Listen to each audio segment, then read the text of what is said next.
et démarrer ensuite le partage du fichier. Alors, voici.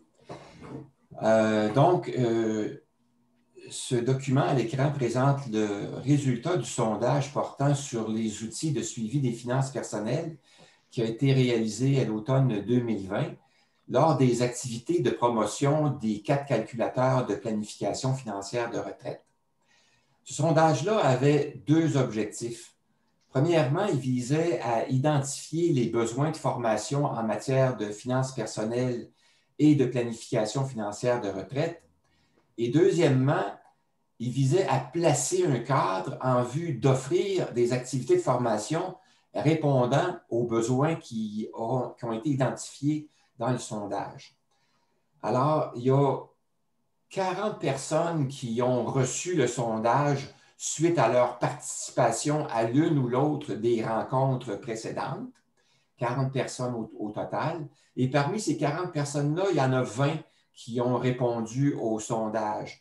20 personnes, ça représente 50 des personnes qui avaient été invitées. Ensuite, dans le sondage lui-même, je proposais 23 outils de suivi des finances personnelles. Dans ce sondage-là, il y avait 2 questions et une consigne pour chacune des questions. On disait, parmi les outils qui sont énumérés, cochez ceux que vous utilisez présentement. Et la deuxième question, cochez ceux que vous souhaiteriez utiliser. Alors, les résultats sommaires, alors, le nombre de personnes, le nombre moyen d'outils utilisés par les répondants, alors, c'est 2,3 outils en moyenne par répondant. C'est un résultat qui indique, c'est le portrait de la situation actuelle. En moyenne, vous utilisez environ 2 outils de suivi des finances personnelles sur les 23 qui ont été présentés. Et le nombre moyen d'outils que les répondants souhaiteraient utiliser, c'est 15 sur les 23. Alors, on voit qu'il y a un écart important entre la situation actuelle et la situation désirée.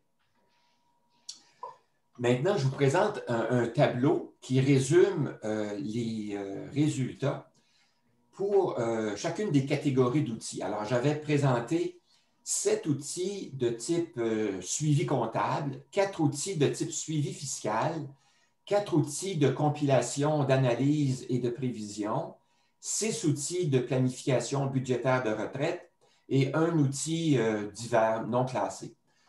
Alors, vous voyez dans les colonnes de droite que le nombre d'outils utilisés dans la plus grande catégorie, c'est les outils de suivi comptable.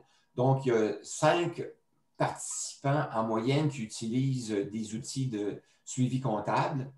Et les outils pour lesquels il y a un besoin le plus grand et pour lesquels il n'y a personne qui utilise des outils actuellement, c'est les outils de planification budgétaire de retraite. Par contre, en moyenne, il y a 17 répondants sur les 20 qui souhaiteraient utiliser des outils de planification budgétaire de retraite. Alors, ce que ça nous dit, c'est qu'il y a un besoin ou un appétit ou une demande ou un souhait d'utiliser des outils dans toutes les catégories qui sont présentées. Et l'outil pour lesquels les gens ont déjà fait les premiers pas, c'est plus les outils de suivi comptable. Les autres, c'est là où l'opportunité de progression est la plus grande dans les autres outils. Le tableau suivant présente la réponse aux questions 1 et 2 pour chacun des outils. Alors, on a l'information pour les outils comptables, chacun des outils comptables, les outils de suivi fiscal, les outils de compilation, d'analyse et de prévision. Alors, vous voyez que dans cette catégorie-là, la question 2, là, elle est extrêmement, les résultats sont extrêmement élevés. Ensuite, les outils de planification budgétaire de retraite et l'outil divers. Alors, c'est le résumé des résultats.